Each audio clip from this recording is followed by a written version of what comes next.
educator in New York. I'm currently directing the Architecture Residency program for T-Space, and I've been instructing our residents since the beginning of the program back in 2017, 6 years ago, together with Stephen Hall and our incredible team and guests who have joined us throughout the years. This is the third time that we run the program online with our beautiful team at T-Space, our coordinator, Marisa Espe, and this year's host, Yasmina Pardo, who's here with us today, architect currently practicing with Stephen Hall. Hi, Yasmina. For our new audience, T-Space is a non-profit organization. It's an initiative of the Stephen Myron Hall Foundation, and it focuses on art, education, design, and ecology. The programming supports the coming together of the arts, architecture, art, music, and poetry. This last weekend, we had a beautiful synthesis of the arts event with Arlene Shechet, poetry, reading, and music, a beautiful trio coming together. It was a pleasure to meet you, Arlene, then. And your show, Couple Off, will be on display until the end of August. And you can see additional information about her show in the chat. And this weekend, there will be, if the gallery is open, Friday, Saturday, Sunday, for in-person visit with Arts Weekend. So please take a look at the chat for more information about how to visit the exhibition.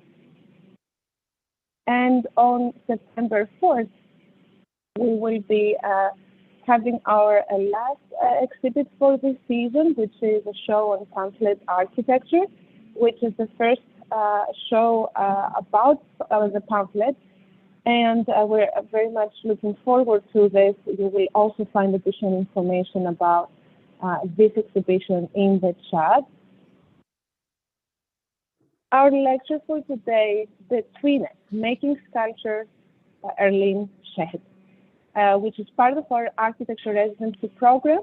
The program is a 25-day intensive. The residents who are here on our panel joining, Yahya, Teresa, Isabella, Stephen, Jingwen, and Lafina, have already gone through 2 intense weeks of production of drawings in a very creative spirit, incredible works, and 1 more week for their final presentation on Monday coming up. And this is also available for everyone to join, and will be streamed on YouTube. So feel free to join us then and see what kind of work that they have been producing all along. One more note about our scholarship program. I want to thank our generous supporters for providing scholarships to all our residents who are able to join at no cost. And that is the Silman Scholarship, the Pullman Scholarship, the J.M. Kaplan Fund, the Carpilero Scholarship, the Health Scholarship, 100 Mile Scholarship, as well as additional support by Eloise Jazz and Jeffrey Brown and Stan Allen. Thank you very, very much. We couldn't be more grateful for your support, and we do welcome others to help make this programming possible. Those resources that are available for everyone online. It's an incredible archive of a very interdisciplinary discussion around architecture. So thank you for making this possible. The theme for 2022 residency is Cosmic Dust, Space and Time. This is where our young professionals are contributing to the discussion. They're coming from the field of art, architecture, sculpture, and the experiment with design and critical thinking. With that, I will pass it on to our host, Yasmina, who will briefly describe the structure of the webinar, and then Lassina will be introducing our guest speaker for today, Arlene. So thank you. Thank you, Arlene. Hello, everyone. My name is Yasmina, and thank you for joining us today. Thank you, Arlene, for joining us. We were really looking forward to having your lecture and your talk. Just briefly on the structure of the webinar, we have 30 to 40 minutes of the presentation by Arlene, and following by questions by our residents. and our audience as well. Please make sure to have your questions in the Q&A section as well as the chat, and very much looking forward to the lecture. Lafina, you can start introducing Arlene, and thank you very much. Thank you, Yasmina. Very happy to welcome Arlene Shechet to the T-Space Reinberg and Stephen Myron Hall Foundation Architectural Lecture Series. Arlene Shechet is a multidisciplinary sculptor living and working in New York City and the Hudson Valley. A major critically acclaimed survey of her work, All at Once, which the New York Times called some of the most imaginative American sculpture of the past 20 years and some of the most radically personal, was on view at the Institute of Contemporary Art, Boston in 2015 with an accompanying monograph. Her work also includes historical museum installations. Porcelain, No Simple Matter, Arlene Shechet, and the Art Hall Collection was on view at the Frick Collection, New York in 2016. And from here on now at the Phillips Collection, Washington, D.C. in 2016. The artist's large-scale public project that included monumental porcelain and mixed media sculptures opened in September 2018 at Madison Square Park in New York. And as Irene mentioned, her exhibition Couple Off will be on view at T-Space through August 28. Thank you so much, Arlene, for joining us today. We look forward to your lecture entitled Betweenness, Making Sculpture. Great to be here. Thank you. And I am very happy to be having this exhibition in such a beautiful space and truly a gem of a piece of architecture. And I hope some of you will get to see it in person because, as you know, it's very different seeing pictures of a three-dimensional space as opposed to walking through it and experiencing the light and the shadow and the space itself. So to begin, I'm going backwards a little to the exhibition I had at Madison Square Park that gave, in a certain way, gave birth to the T-Space, or at least a portion of that, the DNA from this exhibition is in the T-Space show. So at Madison Square Park, I chose to empty the water of this pool and have a very interactive exhibition where people could move around and touch and feel close to the sculpture, which I think is something that in art museums is obviously not a common occurrence and maybe separates the basic population from the experience of art in the most intimate ways.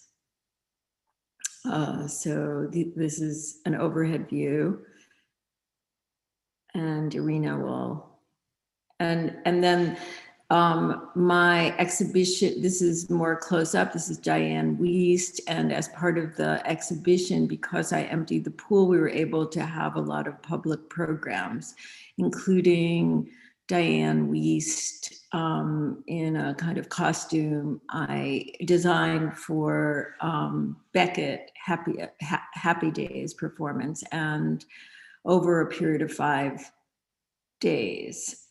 This is one of the sculptures, Low Hanging Cloud, and those kids are seeking shelter and giving you a sense of the scale, but doing large scale porcelain, a kind of interior domestic vocabulary used outside, was one of the things that I felt would be a radical intervention into our understanding of what could be outdoors. Okay. So, you know, this was a version of a cast iron tree, but obviously using a vocabulary that was more from the decorative arts. And actually the form came from a sprue, which is a kind of casting tree that is used to make liquid molds work, and in this case, a porcelain mold work. But this is concrete, enamel cast iron, cast solid brass, and cast aluminum, and as well as the cast iron. Here's views of low-hanging cloud from day and night, with the obviously notable architecture behind it. Another piece. So in general, I'm interested in my work speaking to the issue of change and transience and the fragility of life. So there's a sense of things being solid and balanced, and yet tipping over or gesturing within the space. So this piece exemplifies that.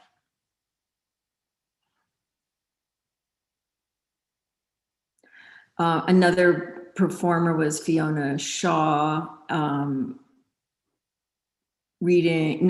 performing The Wasteland. And so she made use of the idea that the pieces had space in between and would really use the existing sculpture very dynamically as props. So I love and clearly on the right, you can see her raising her hands and in fact mimicking the sculpture. So she's extremely sensitive to what was possible in terms of performance and sculpture.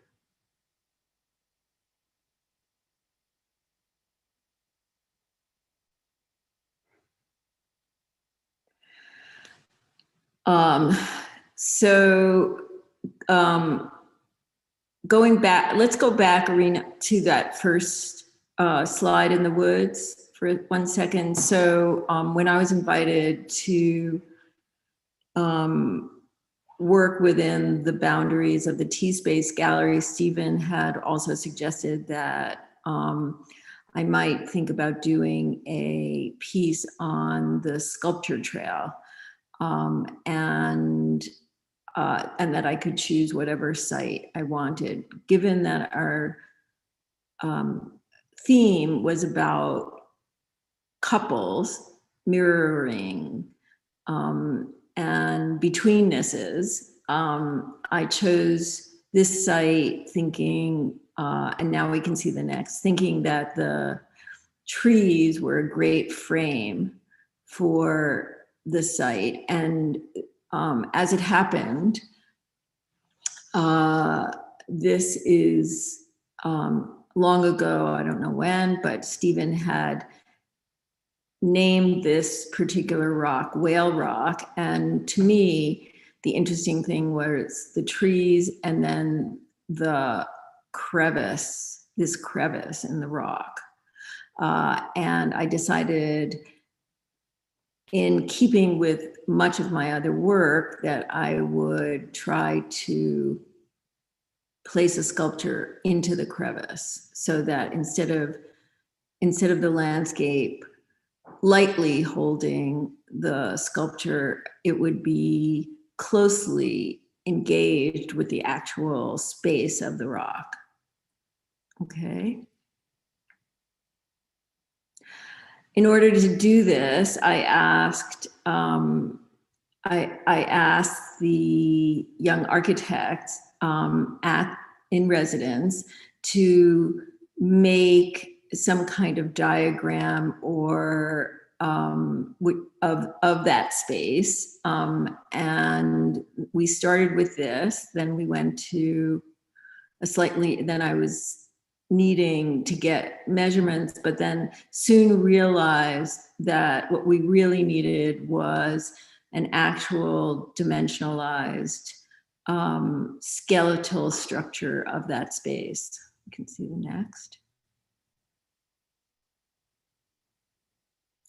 So they were kind enough to begin making this model, which we can see into the crevice,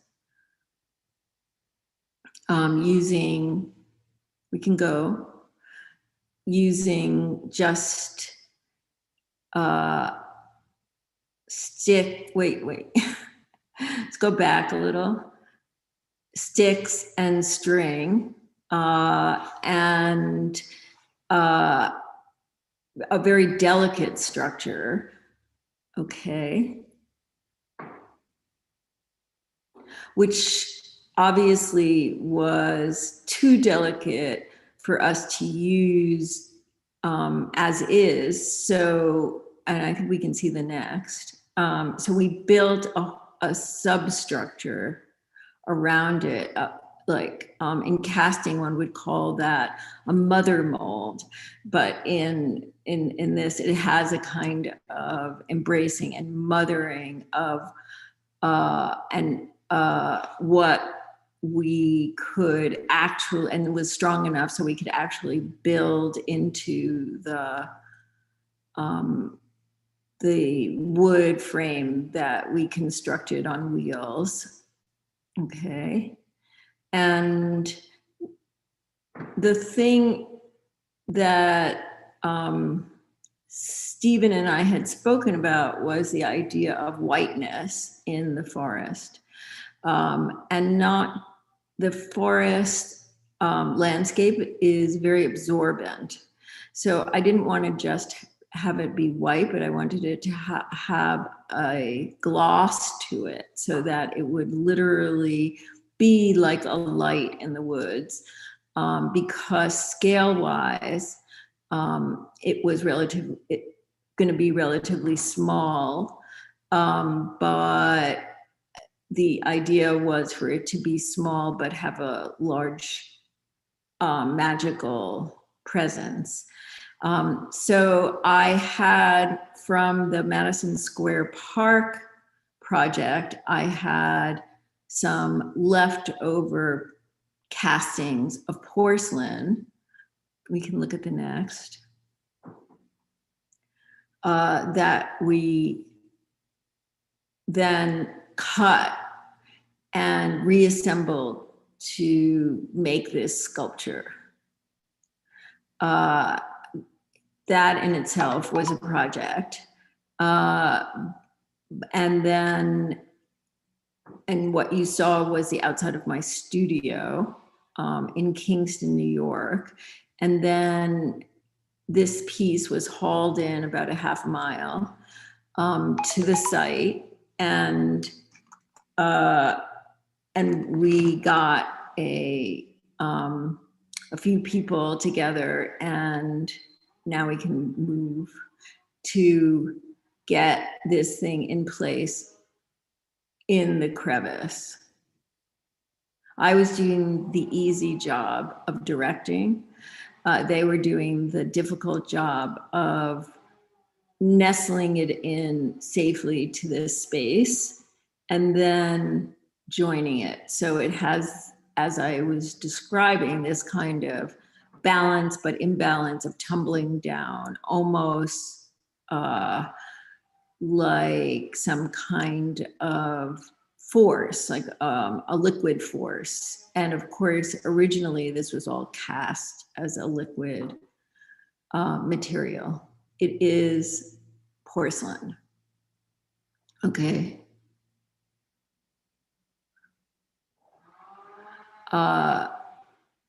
So with these great people helping, we got it in place, and this is, we're gonna just show you a few views as one walks the path, how it's possible to experience it. My goal, as in all of my sculptures, is that every view is different and dynamic.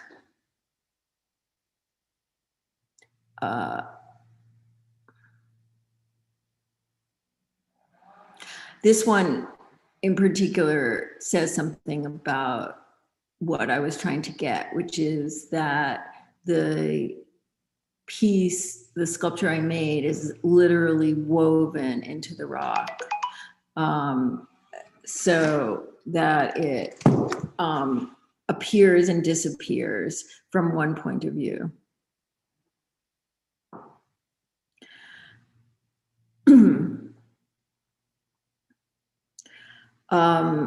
This is a pretty radically different environment, but this is an environment, this is the Kohler factory, which many of you know as a place where toilets and sinks and bathtubs are made. Of course, they make other things like cast machine parts, but the Kohler factory was good enough to partner with me when I did Madison Square Park. And so the porcelain that you see at T-Space is Kohler porcelain. So it's sturdy stuff, but in general, I am very interested in conveying that porcelain is a quite dense, strong material. People associate it with small figurines that appear delicate. And obviously, if it's made into delicate parts, it has a fragility. But in this case, we are using it in a much bolder way. I used it like that in the Madison Square Park. Several of those pieces have traveled from the Upper Hudson Valley to now New Orleans. One is in Milwaukee at a sculpture park permanently. So it's tough stuff. And that idea of bringing the inside out and the outside in is attractive to me. Okay. So this is the floor of the Kohler factory. And I'm sure some of you know, and then others of you don't know, that the casting process. So this is us making the liquid porcelain that would go into the molds I made that were often 10-part molds out of plaster that weighed almost a ton each. So the scale that I was trying to, that I did get around is actually bigger than anything Kohler had made before. They also had never put things outside, but I'm not showing you this, but I had worked at the Meissen porcelain factory in Meissen, Germany, outside of Dresden, on and off for 2 years. So I was very aware of how to work with porcelain and also both its strengths and its weaknesses. Okay. This is one of the molds. You know, it was a pretty heavy duty experience. And they had, I was there on and off for 7 months making these castings.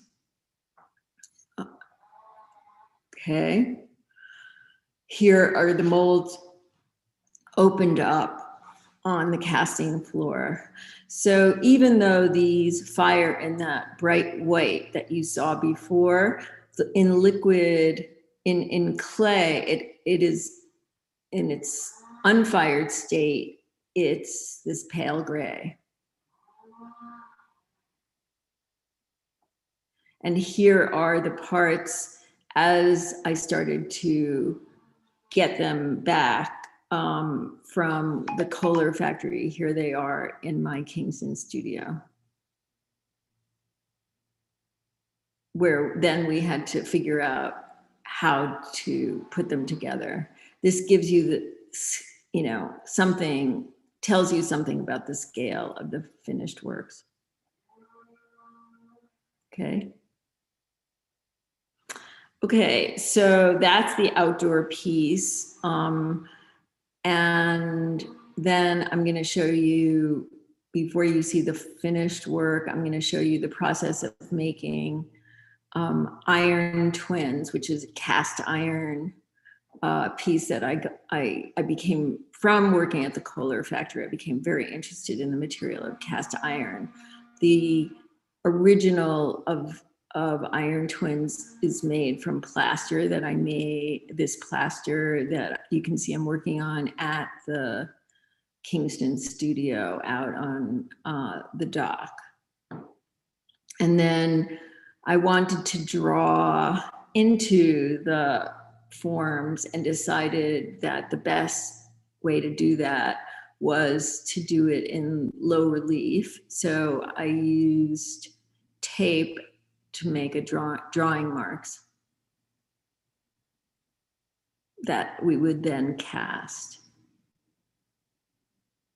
So this is the plaster and various tapes, which then went to a foundry where molds were made, and then a cast, and then this patina, which for this particular show I truly love because of its reference to trees. You know, it's tough, but it's also gentle. Okay. Here it is. Here they are when they were just in the studio. Each one of these weighs about 650 pounds, but they're hollow. And the idea is for them to have this twin mirroring, doubling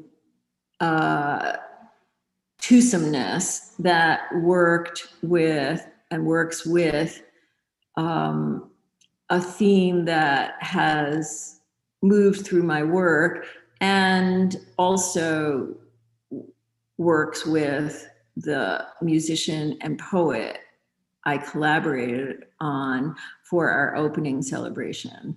That's Will Epstein and Maggie Milner. Here it is. We're hauling this up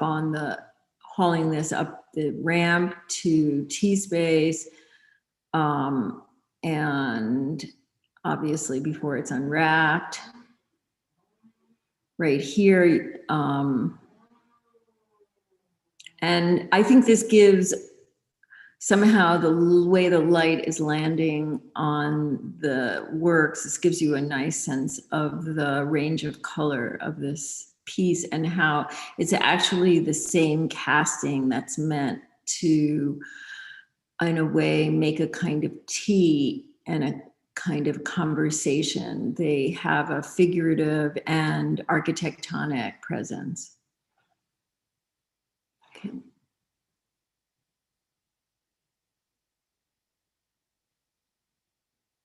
Yeah.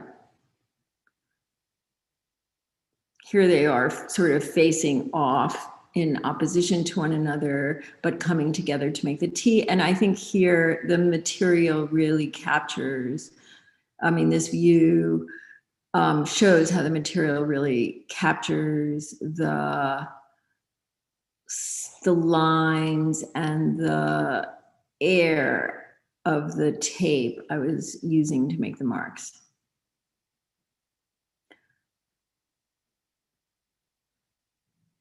My motivation for showing a T-Space is really because I see it as an alive space because of the way the light and shadow are very present from many different directions within that space.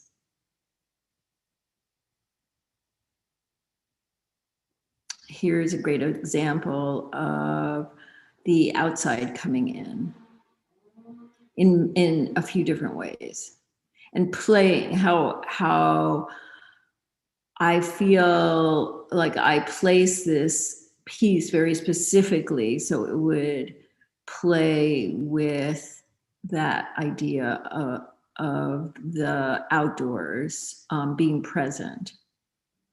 And I love the green, obviously, with the color of the patina.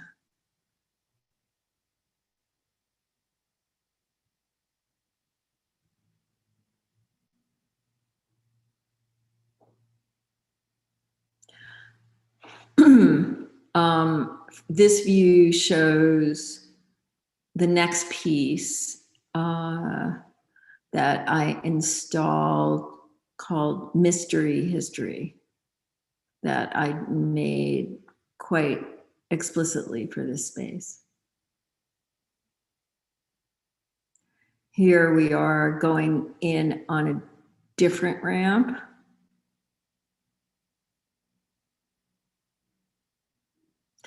One thing that is required of sculptors is a crazy amount of strength and fortitude, and the ability to gather a small group of really strong, smart people to properly install. So I'm right at this point, before I'm just placing it in relationship to the window, which you don't see, but in relationship to the doorway, which you do see. And I don't think we have proper photographs of that yet, finished photographs, but you get to understand how my idea is that you're walking in via this ramp, and your confrontation is with a very to this piece, and you just see one thing at a time. When you walk in the other way, you only see one piece, which would be the twins. Okay.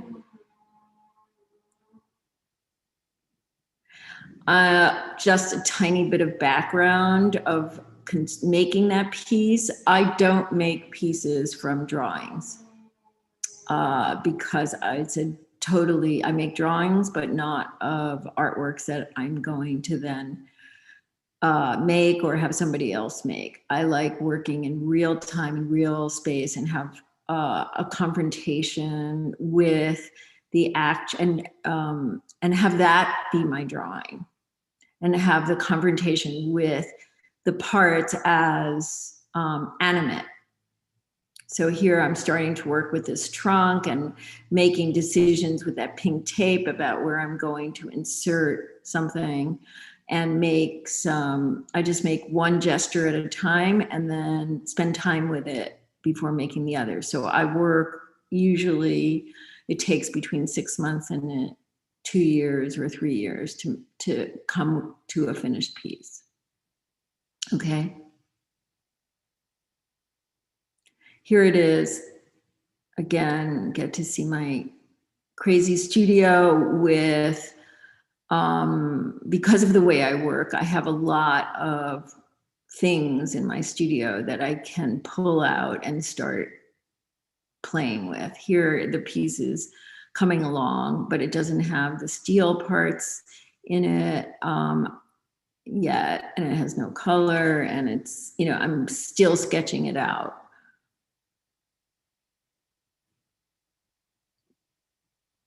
Here it's more evolved and back out on the outdoor space, not finished at all, but getting there.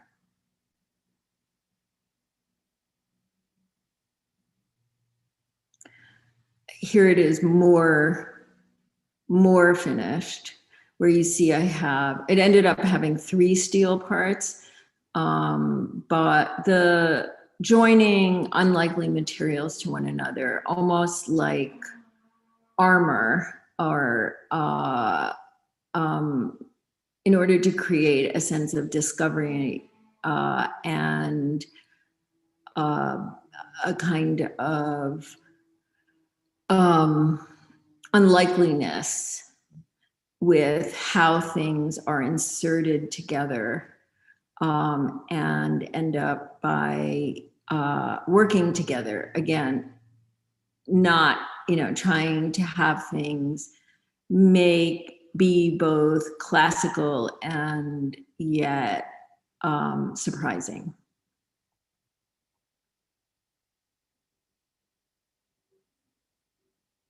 And here it is after I've patinaed, done some patining, done some color work. I don't think you can actually get a great view of the color, but maybe some other, but you can see how I placed it in relationship to the window and another skylight, which Stephen is very good at the skylights. So you can see how there's the figurative and the architectonic working together. And now from this view, you can see something. I work with stains and dyes and paints to make this kind of patina. You can see the blue more now. And you can see the marks, which are the marks of just making. You can see how that disc, from this point of view, is actually a wedge disc. So it's not just a flat thing. And the space in between functions like a mirror. Here is a more detailed shot with, I cast some pieces of ceramic and glazed ceramic into some spaces that I found existing in the wood. So there is a listening to what exists, and that's how I proceed, to try to hear my materials rather than push against it, to be somewhat responsive. Okay. And make unexpected decisions. So there's not a simple rectangle, but a shaped rectangle of steel. And here again, if you look at the top of the piece, you can see how the wedge, you can see more of how that disc is a wedge.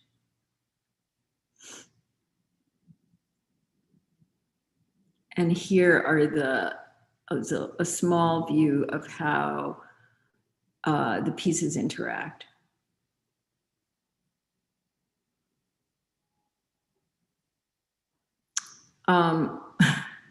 Switching again to another environment,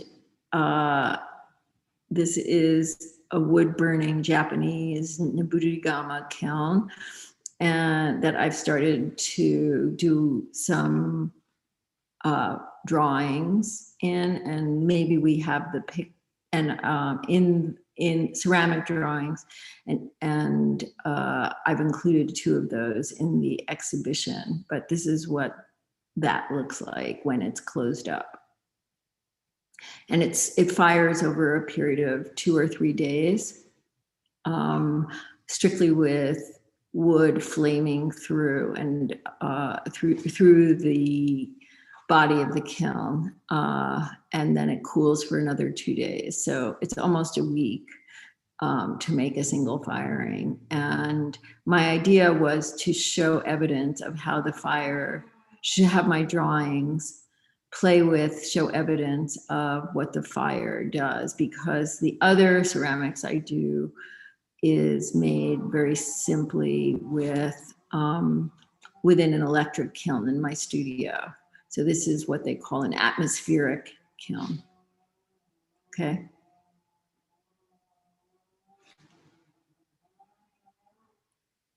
Here is, in fact, the way I made both.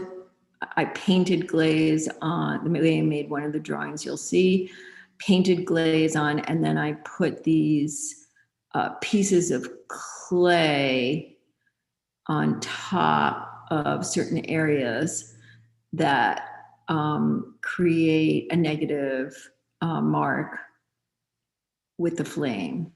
Okay.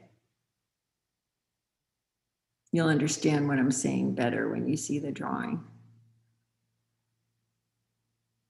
Again, both paint and material.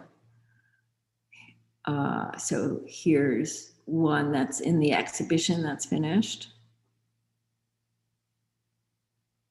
I think we have a detail of this. But that action, that would be, that's real and hoped for, but not always. But not, one cannot control that completely. So both the control and the lack of control in everything is what I seek.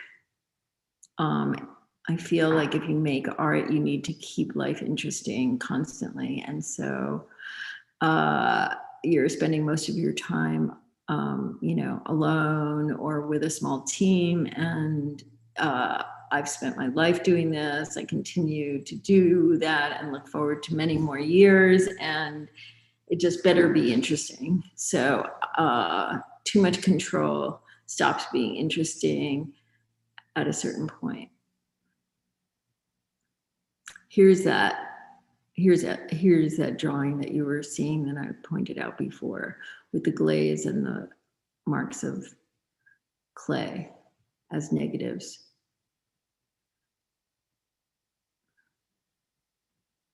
And so that's actually wood ash. That granular part that's darker brown is actually wood ash melted into the porcelain.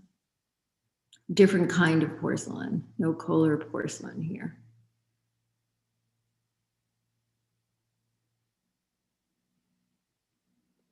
Okay. All right. Okay. I guess we don't have a photograph of these pieces in the gallery, but but hopefully we will soon, and maybe it will be up on a website, or just come and see. It's more fun to do that anyway. So thank you so much. Thank you so much, Arlene, for your wonderful presentation. I have a question to start perhaps the Q&A. Okay. So I very much appreciated your images of the process and the background, as you mentioned, and like you work with this confrontation with the art that you said, sketching the piece in real life. Yeah, I found that very interesting, and working with molds. And I was wondering, first, do you see this as another tweeness or betweenness in your work? And also, how do you think we can value and present the process in combination with the final product? Well, I'll answer this second part first.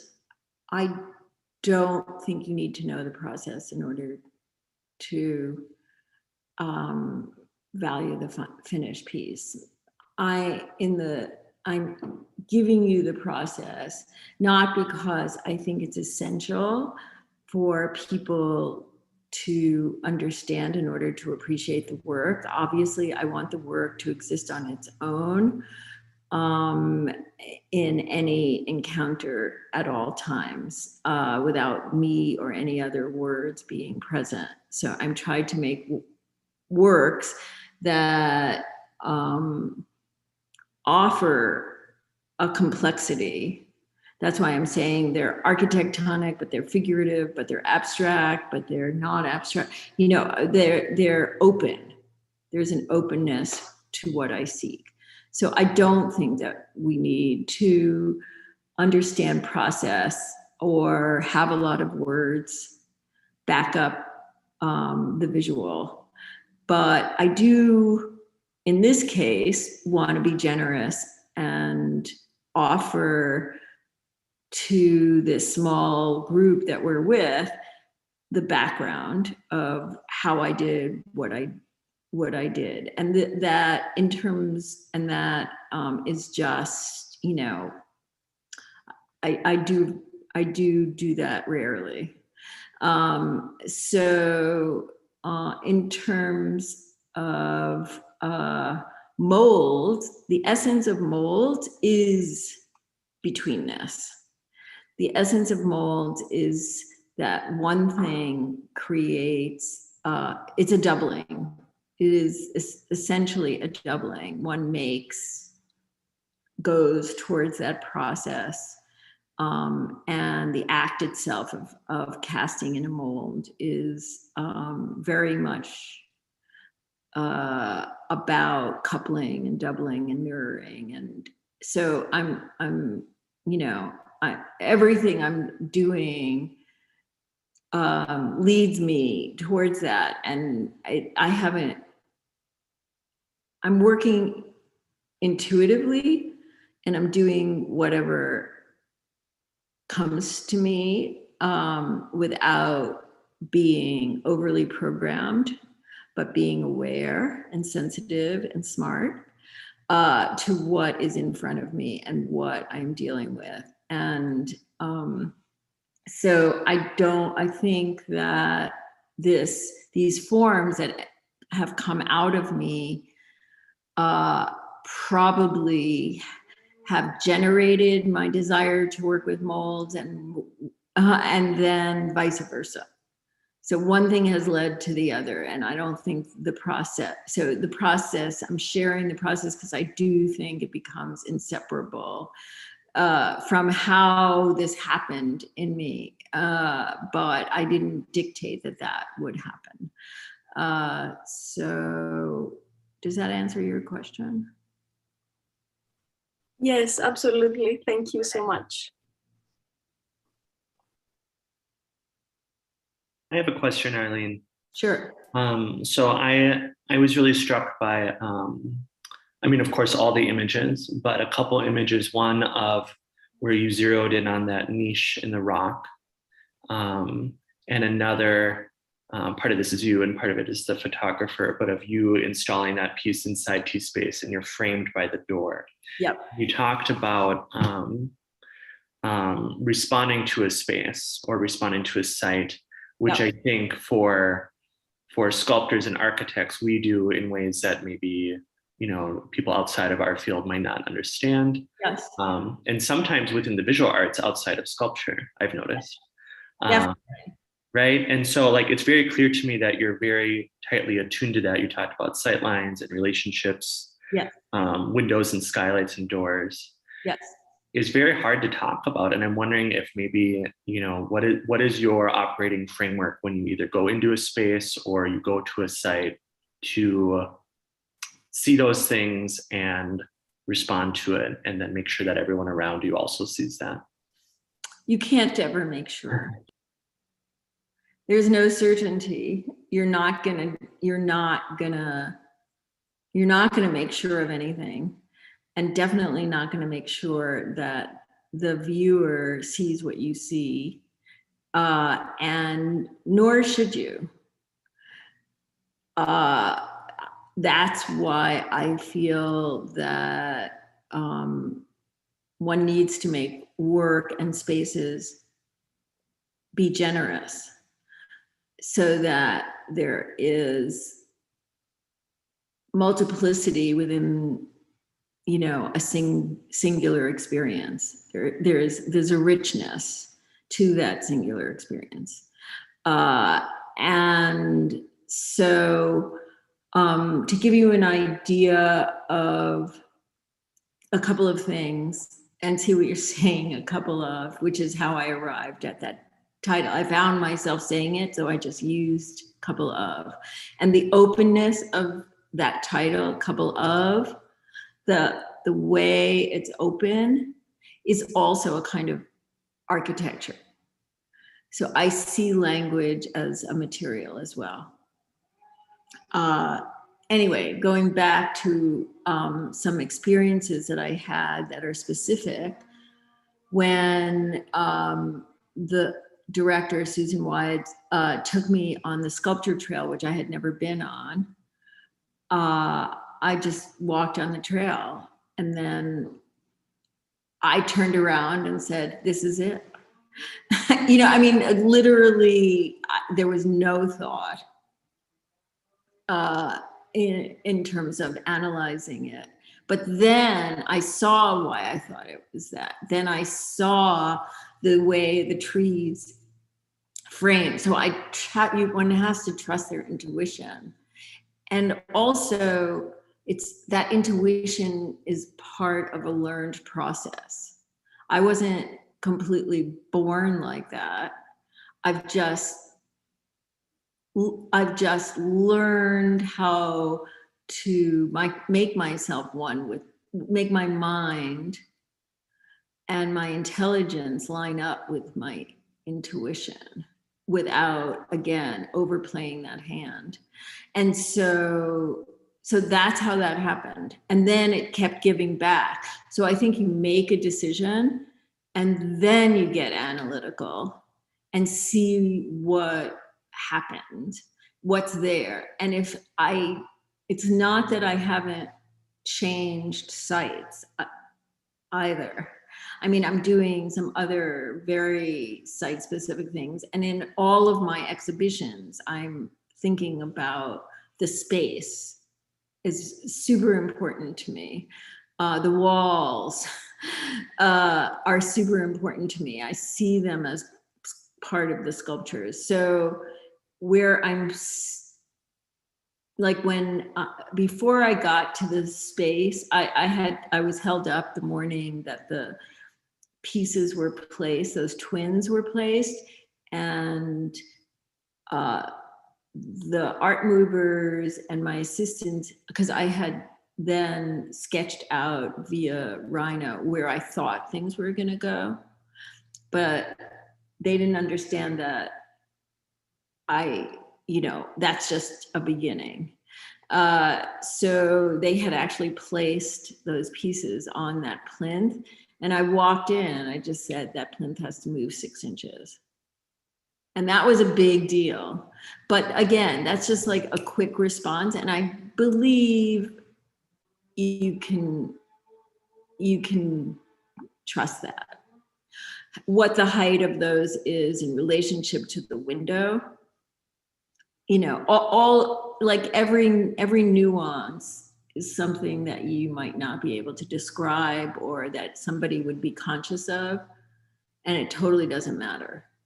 It just matters that it's right. And I do believe you can feel it. So I think it's practice.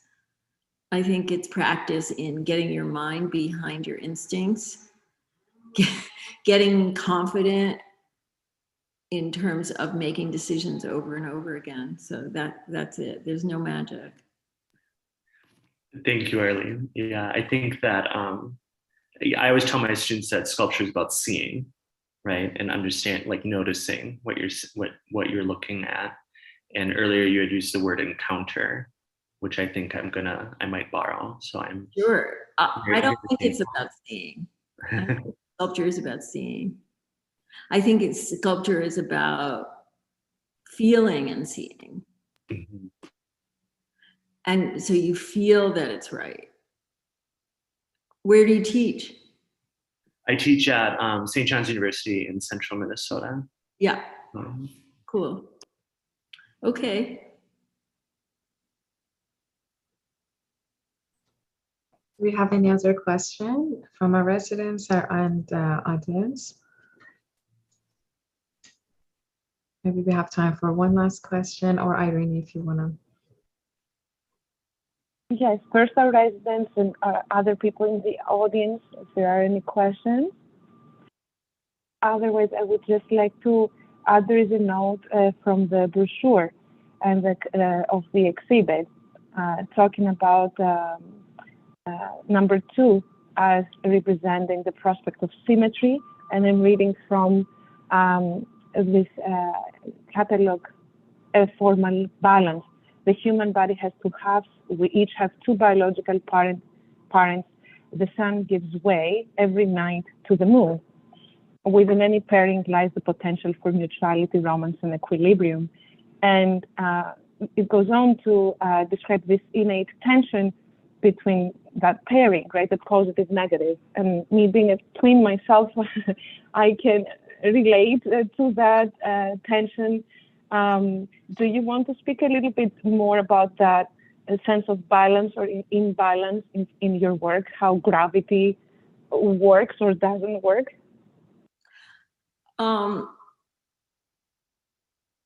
It's about gravity, but imbalance is really, and balance is really about, in my work, is about the quality of what it's like to be alive and in a body. More than it's about, you know, a formal concern. It's really a reaching out to those who encounter the works, to feel that the works are speaking to them in their own encounter, you know, in their own lives, that it's bigger than a formal concern. Formal concerns are easy. Getting the rest of the juice moving is what I'm interested in. Because I don't think that you can be doing, I think you learn formal concerns more quickly than you learn how to put juice into what you're doing. In terms of solidity, that is something I'll just say that I'm very concerned with the engineering of the pieces so that they do have a magical sense of feeling like they could collapse or devolve while being extremely sturdy and exhibition worthy. I mean, they're in a lot of institutions, and I make them now foolproof so that all of the pieces, like the complex piece you saw, it's all one object. So it travels as one object, it's engineered as one object, but you will not see how it's engineered. So that part is the part that now I'm very fortunate enough to be able to have my assistants help do that part, which is really, can be really tedious and difficult, and each piece requires a different solution. So that's the technical with how things slip and slide together and then come together with a firmness. Does that answer your question? Yes, totally beautiful, and that's profound. I'll hold on to this idea of gravity as a life force, standing up as opposed to a formal gesture. I love it. Yes. It's a pleasure. Yeah. In essence of time, it's noon. So if there are no more questions, we thank you very, very much, Arlene. And I would like to invite again people to join T-Space and see the exhibit in person. And again, this weekend, Friday, Saturday, Sunday, coming up, the T-Space will be open. It's Upstate Art Weekend, July 22 to 24. So you're very welcome to join in person. I hope you Arlene. Thank you. Yes, Yasmina. Thank you so much, Arlene, for your great lecture and the inspiring and beautiful process of your work, all the details, materiality, and this beautiful story behind your inspiring pieces. Meant so much having you. It was a pleasure. Thank you, Arlene. Thank you so much. And thank you to everybody who came along on this Zoom, and hopefully people are in air-conditioned spaces. Yeah, for sure. With the heat, for sure. And again, we are currently showcasing Arlene's fascinating work at T-Space, as Irene mentioned, in Rhinebeck, New York. Please make sure you come for a visit of T-Space, the beautiful archive with architectural models, and the sculpture trail with Arlene's work as well. The Upstate Art Weekend, again, is Friday, Saturday, Sunday, and the doors are open to everyone. Thank you, everyone. For everyone's information, we have our next lecture just briefly tomorrow. Tomorrow. Yes, With by Liz Elizabeth Diller, exactly, the founding partner at Diller's Video and Renfro at 11 a.m. You can find the link in the chat to RSVP, and hope everyone has a great day. Thank you. Thank you, Arlene. Bye-bye. Bye.